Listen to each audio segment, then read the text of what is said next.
சிதம்பரம் அருகே பழைய கொள்ளிடம் ஆற்றில் மனிதர்களை இழுத்து சென்று கொன்ற 12 அடி நீளமும் 400 கிலோ எடை கொண்ட ராட்சச முதலையை பிடித்து வனத்துறையிடம் ஒப்படைத்த கிராம மக்கள். முதலை பிடிபட்டதால் பொதுமக்கள் உற்சாகம். பாதுகாப்பு உபகரணங்களும் இல்லாமல் முதலையை கிராம மக்கள் ஒன்று சேர்ந்து பிடித்த வீடியோ வெளியாகி பெரும் அதிர்ச்சியை ஏற்படுத்தியுள்ளது. கடலூர் மாவட்டம் சிதம்பரம் அருகே காட்டுக்கூடலூர், பழையநல்லூர், அகரநல்லூர், வல்லம்படுகை, வேலக்குடி, வையூர், கண்டியாமேடு உள்ளிட்ட கிராம பகுதியில் ஓடி செல்கிறது பழைய கொள்ளிடம் ஆறு. இந்த கொள்ளிடம் ஆற்றில் நூற்றுக்கணக்கான முதலைகள் உள்ளன.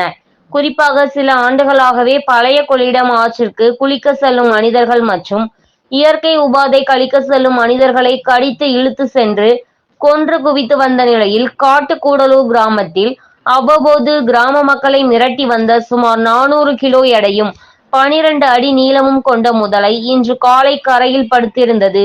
இயற்கை உபாதை கழிக்க சென்ற சிறுமி அதனை பார்த்து கூச்சலிட்டுள்ளார்.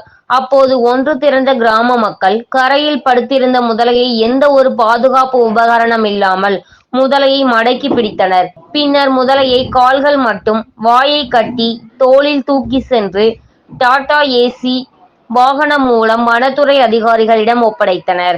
நீண்ட காலமாக பொதுமக்களை கொஞ்சும் மிரட்டி வந்த முதலையை பிடித்த சந்தோஷத்தில் கிராம மக்கள் மகிழ்ச்சி அடைந்துள்ளனர்.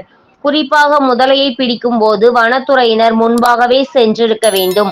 வனத்துறையினர் வர காலதாமதமானதால் உரிய பாதுகாப்பு உபகரணங்கள் இல்லாமல் பொதுமக்களே முதலையை பிடித்த சம்பவம் அதிர்ச்சியை ஏற்படுத்தியுள்ளது.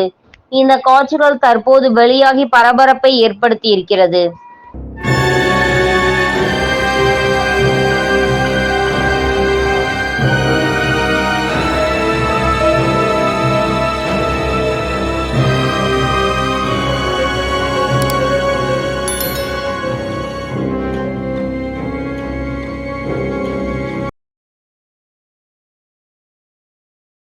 இந்த சேனல் மக்களுக்காக செயல்படுகிறது என்று நீங்கள் நம்பினால், வாய்ப்பிருந்தால் எங்களுக்கு முடிந்த உதவியை செய்யுங்கள்.